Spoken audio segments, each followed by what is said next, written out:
ઓમ નમો ભગવતે વાસુદેવાય। મિત્રો, આપણા તમામ શાસ્ત્રો ગ્રંથોમાં એવું કહેવામાં આવ્યું છે કે જે મનુષ્ય પ્રબોધિની એકાદશીનું વ્રત કરે છે તે ફરી ક્યારેય બીજી માતાના ગર્ભમાં પ્રવેશ કરતો નથી। આથી મનુષ્યએ તમામ કાર્યોનો ત્યાગ કરીને પ્રબોધિની એકાદશીના દિવસે ઉપવાસ અવશ્ય રાખવો જોઈએ। આ દેવ ઉઠી એકાદશી એટલે કે દર વર્ષે કાર્તિક માસમાં શુદ્ધ પક્ષમાં આવતી દેવ ઉઠી એકાદશી, જે દિવસે ભગવાન શ્રી હરિ ચોમાસાના 4 મહિનાની યોગ નિંદ્રા પછી જાગૃત થાય છે। આ એ જ પવિત્ર દિવસ છે જે દિવસે તુલસી વિવાહ આરંભ થાય છે અને એ જ દિવસે ભીષ્મ પંચકની શરૂઆત પણ થાય છે। આ દિવસથી જ તમામ શુભ કાર્યો જેમ કે લગ્ન, યજ્ઞ, હવન, ગૃહપ્રવેશ વગેરેનો આરંભ કરવાનું યોગ્ય માનવામાં આવે છે। તો આવો આ દેવ ઉઠી એકાદશીના પવિત્ર અવસર પર તેની એક સુંદર પૌરાણિક કથા સાંભળીએ। તો કથા સાંભળતા પહેલા જો તમે ચાહો છો કે ભગવાન વિષ્ણુના આશીર્વાદ, માતા લક્ષ્મીના આશીર્વાદ હંમેશા તમારા ઉપર બન્યા રહે, તમારા સંતાનો ઉપર બન્યા રહે, ઘર પરિવાર ઉપર સુખ સમૃદ્ધિ આવતી રહે, તો આ વિડીયોને એક લાઇક કરી લેજો। કોમેન્ટમાં જય શ્રી હરિવિષ્ણુ અથવા જય તુલસી માતા અવશ્ય લખી લેજો।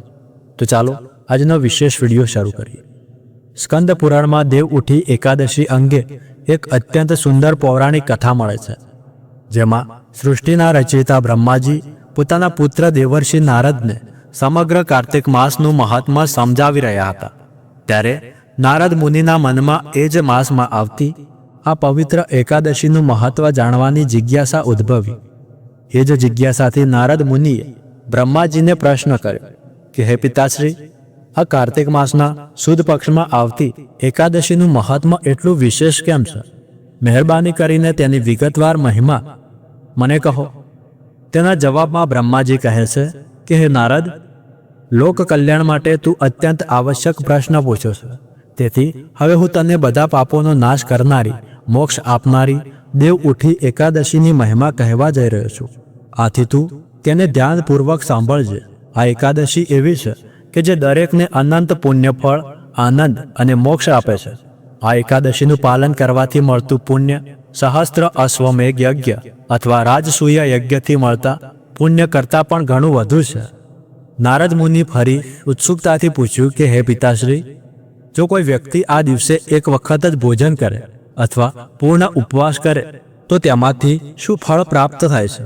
કૃપા કરીને જણાવો। બ્રહ્માજી કહે છે કે હે નારદ, જો કોઈ મનુષ્ય એકાદશીના દિવસે માત્ર એક વખત ભોજન કરે તો તેના માત્ર એક જન્મના પાપો નાશ પામે છે। જો કોઈ વ્યક્તિ આ દિવસે રસાહાર એટલે કે માત્ર મધ્યાહનના સમયે થોડું ફરાળ કરે તો તેના 2 જન્મોના પાપો નષ્ટ થાય છે। પરંતુ જે વ્યક્તિ આ દિવસે પૂર્ણ ઉપવાસનું પાલન કરે છે તેના 7 જન્મના પાપો નાશ પામે છે। હે પુત્ર નારદ, આ એકાદશીનો પ્રભાવ તો 3 લોકોમાં પણ દુર્બળ છે। આ એકાદશીનું પાલન કરનારને અક્ષય પુણ્ય ફળની પ્રાપ્તિ થાય છે। આથી દરેક મનુષ્યને દેવ ઉઠી એકાદશીનું વ્રત ભક્તિ અને શ્રદ્ધાથી કરવું જોઈએ, કારણ કે આ દિવસ આપણા અનેક જન્મોના પાપોનો નાશ કરીને આપણે ભગવાન શ્રી હરિની ચરણમાં પહોંચી શકીએ છીએ। આ એકાદશી એટલે ઉત્થાનનો દિવસ, ભગવાન શ્રી હરિના જાગરણનો દિવસ અને ભક્તોના જીવનમાં આધ્યાત્મિક ઉન્નતિનો આરંભનો દિવસ। આ વ્રત આપણા આ જન્મમાં જ નહીં પરંતુ આપણા આગળના અનેક જન્મો સુધી સાથ આપે છે। તેના પ્રભાવથી મેરુ પર્વત જેટલા અનંત પાપો પણ નાશ પામે છે। જે મનુષ્ય આ એકાદશીનું પાલન નિશ્ચય અને શ્રદ્ધાપૂર્વક કરે છે તેને 100 જન્મોના પાપોથી મુક્તિ મળે છે। જે મનુષ્ય આ દિવસે ઉપવાસ રાખે છે અને રાત્રે જાગરણ કરીને હરિનામનો જપ કરી હરિ કીર્તન કરે છે, તેના સાથે તેની ભૂત, વર્તમાન અને ભવિષ્યની પેઢીઓનું પણ ઉદ્ધાર થાય છે।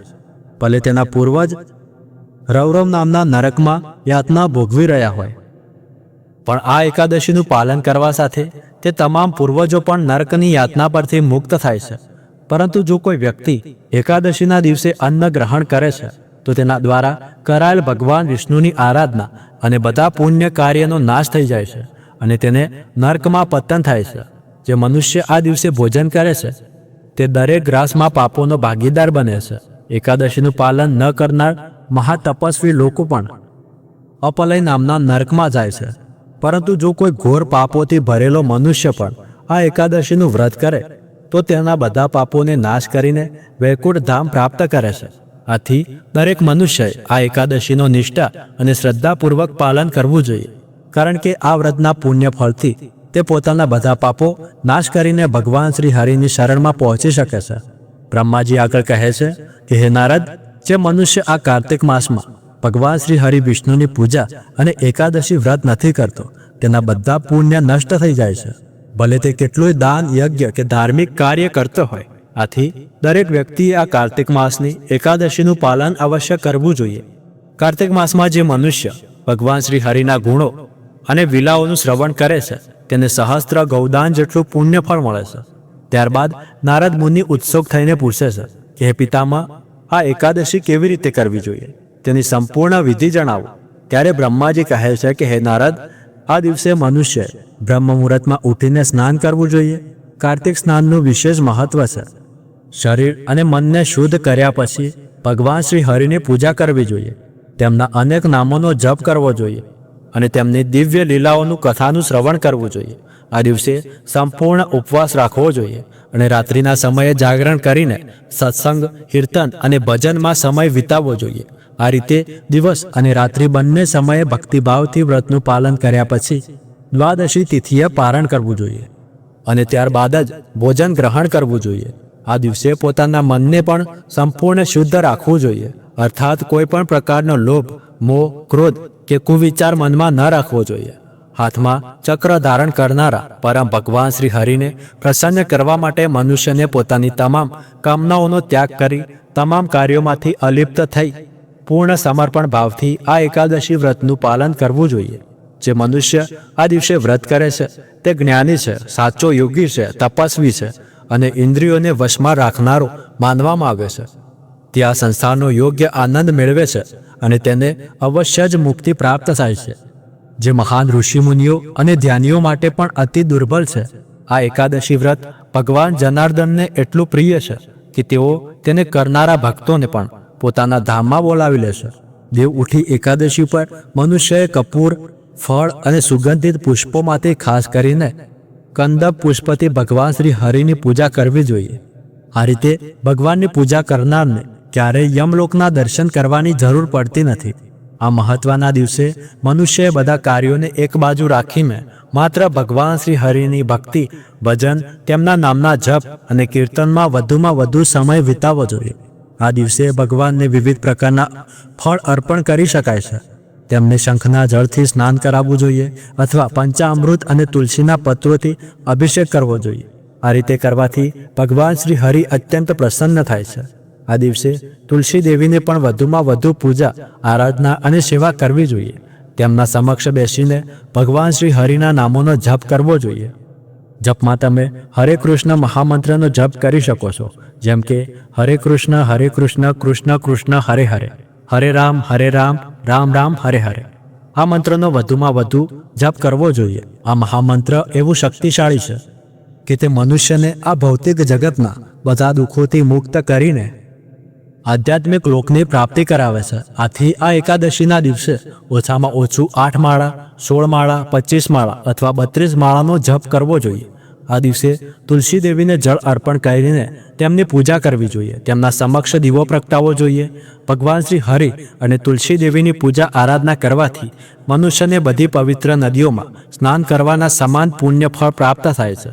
હે નારદ, આ રીતે પૂર્ણ ભક્તિભાવથી આ એકાદશીનું પાલન કરીને, ઉપવાસ રાખીને, ભગવાન શ્રી હરિની પૂજા આરાધના કરીને, તેમના પવિત્ર નામના મહામંત્રોનો જપ કરીને અને દ્વાદશીના દિવસે પ્રાતઃ બ્રહ્મ મુહૂર્તે ઉઠીને ભગવાન શ્રી હરિની ફરી સેવા પૂજા કરીને બ્રાહ્મણોને ભોજન અને દાન આપીને પછી પોતાનું પારણ કરવું જોઈએ. આ રીતે વિધિવત એકાદશીનું પાલન કરવાથી મનુષ્યના અનેક જન્મોના પાપો નષ્ટ થાય છે.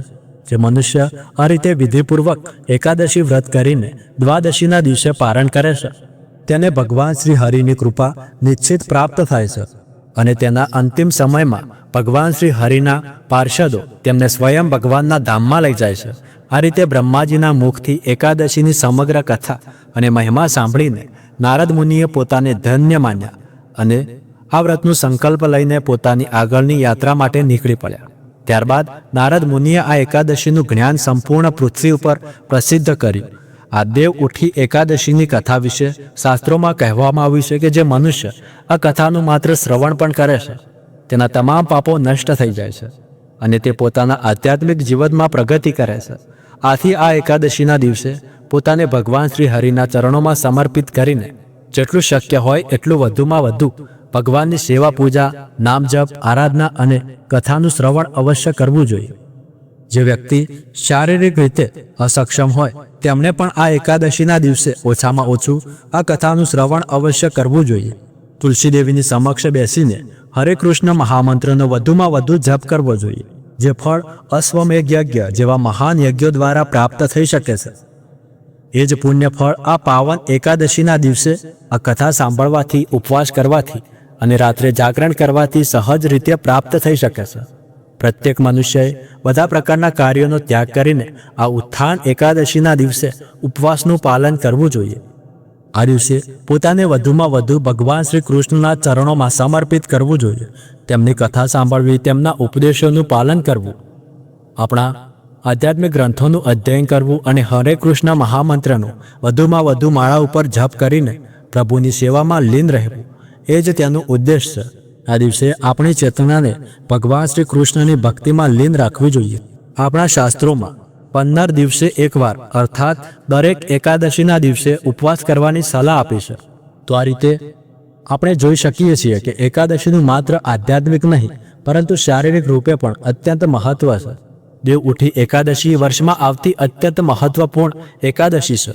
તેથી આ દિવસે આપણે એવા કાર્યોથી દૂર રહેવું જોઈએ જે આપણા ભક્તિ માટે પ્રતિકૂળ માનવામાં આવે છે, જેમ કે ક્રોધ કરવો, અસત્ય બોલવું, કોઈની નિંદા કરવી, વ્યર્થ વાતોમાં સમય વેડફવો, દિવસ દરમિયાન સૂઈ જવું, મોબાઈલ, ટીવી, સોશિયલ મીડિયામાં સમય બગાડવો અને જે કાર્ય અત્યંત જરૂરી નથી એવા કાર્ય પણ કરવાનું ચાલુ રાખવું. આ બધી વસ્તુઓના આ પાવન એકાદશી પ્રસંગે ત્યાગ કરવો જોઈએ. આ દિવસે ન તો કોઈની સાથે વાદ વિવાદ કરવો જોઈએ અને ન તો કોઈ પર અનાવશ્યક ક્રોધ કે ચર્ચામાં જોડાવવું જોઈએ. પ્રયત્ન કરવો જોઈએ કે આ દિવસે વધુમાં વધુ ભગવાન શ્રી કૃષ્ણના ભજન કીર્તન સાંભળીએ, તેમની કથાઓનું શ્રવણ કરીએ, તેમના ઉપદેશોનું પઠન કરીએ. ભગવદ્ ગીતા, શ્રીમદ ભાગવત જેવા ગ્રંથોનું અધ્યયન કરીને અને કેવી રીતે આપણે ભગવાન અને તેમના ભક્તોની સેવા કરી શકીએ તે વિષય પર વિચાર કરીએ અને ભગવાનની દિવ્ય લીલાઓનું સ્મરણ કરતા રહીએ. આ રીતે આપણે દેવ ઉઠી એકાદશી વ્રતનું પાલન કરવું જોઈએ. તો મિત્રો, આ હતી દેવ ઉઠી એકાદશી અર્થાત પ્રબોધિની એકાદશીની સંપૂર્ણ પૌરાણિક કથા અને તેનું મહાત્મય વર્ણન જે આપણે આજે બ્રહ્માજી પાસેથી સાંભળ્યું છે. તો આશા કરીએ છીએ કે તમને આ કથા સારી લાગી હશે. જો એવું હોય તો આ વિડીયોને એક લાઇક કરી લેજો. કોમેન્ટમાં જય શ્રી હરિવિષ્ણુ અથવા જય તુલસી માતા અવશ્ય લખી લેજો અને અમારી ચેનલ ઉપર નવા હોય તો ચેનલને સબસ્ક્રાઈબ પણ કરી લેજો. અને જો તમે ભગવદ્ ગીતાનો પાઠનું શ્રવણ કરવા માંગો છો, તુલસી માતાની કથા સાંભળવા માંગો છો, તો તેનો વિડીયો પણ અમારી ચેનલ પર અપલોડ થઈ જશે. તે પણ તમે 11ના દિવસે સાંભળી શકો છો. તો મળીએ આગળના વિડીયોમાં. ત્યાર સુધી ધન્યવાદ.